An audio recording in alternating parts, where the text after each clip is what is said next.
Welcome to the class. We were doing the chapter A Truly Beautiful Mind. It was about Albert Einstein, and I had explained in the last video. I have also sent another video related to his life to you.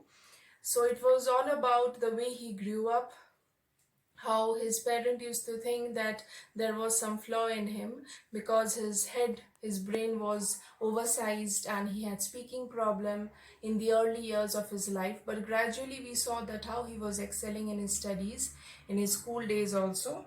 So we will further continue with the chapter today to see that how he was developing and how great he one by one made the inventions which was a gift to the whole world. So we had studied from the part that he had joined the patent office and he used to keep all his discoveries in a drawer. So one of his discovery was equal to mc square. Now moving on from there, this is page 49 that I am continuing this chapter with. Okay, so this is paragraph 10 I am reading from page 49. While Einstein was solving the most difficult problems in physics, his private life was unraveling. Unraveling is it's being disturbed, it's not going well. Albert had wanted to marry Mileva right after finishing his studies, but his mother was against it. Mileva, we had studied that how both of them were together in the university. She thought Mileva, who was 3 years older than her son, was too old for him. She was also bothered by Mileva's intelligence. "She is a book like you," his mother said. Einstein put the wedding off. So that was a point of similarity, that both of them were highly intelligent. But the mother was against this whole idea of marriage, with the same point that she is very intelligent and bright, just like perhaps you are even more. So it's just like another book. The pair finally married in January 1903 and had 2 sons, but a few years later the marriage faltered. That is, it broke off. Mileva, meanwhile, was losing her intellectual ambition and becoming an unhappy housewife. After years of constant fighting, the couple finally divorced in 1919. Einstein later married his cousin Elsa the same year. So this was all about his life. So this is a biography, so we are just getting to know about the events of his life. Okay, so moving on, Einstein's new personal chapter coincided with his rise to world fame. So now he is being famous because of his inventions, discoveries. In 1915, he had published his general theory of relativity, which provided a new interpretation of gravity. An eclipse of the sun in 1919 brought proof that it was accurate. Einstein had correctly calculated in advance the extent to which the light from fixed stars would be deflected through the sun's gravitational field. The newspapers proclaimed his work as a scientific revolution. Scientific revolution over here, revolution is like a new change it is bringing, something very new, something which will show a new way to the rest of the world. Einstein received the Nobel Prize for Physics in 1921. He was showered with honors and inventions from all over the world, invitations from all over the world, and lauded by the press. So all were full of praises for his work.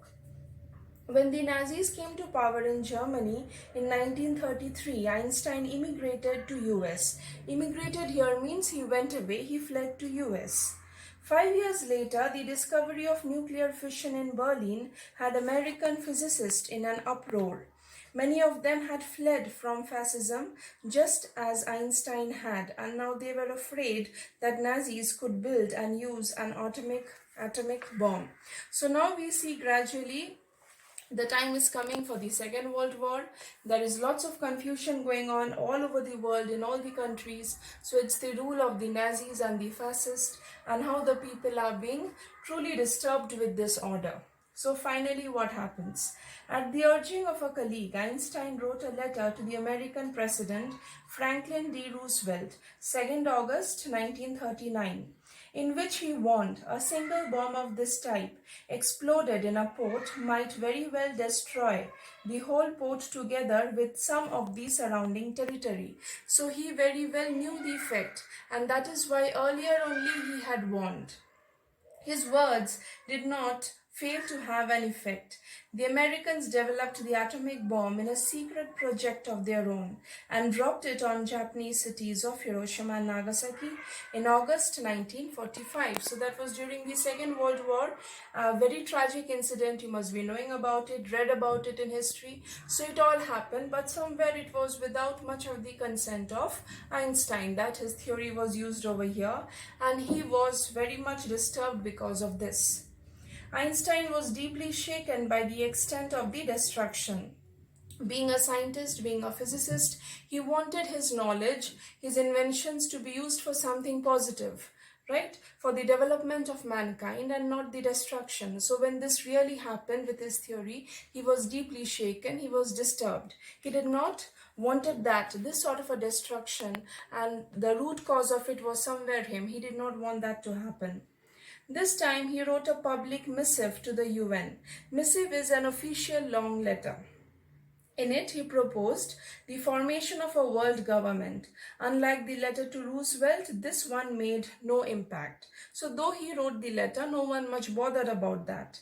But over the next decade is a span of 10 years, Einstein got ever more involved in politics, agitating for an end to the arms buildup and using his popularity to campaign for peace and democracy. So along with his inventions, he felt this is also important, where he could bring about a movement where peace and development should be emphasized upon. And science definitely as a tool for that, nothing else wise.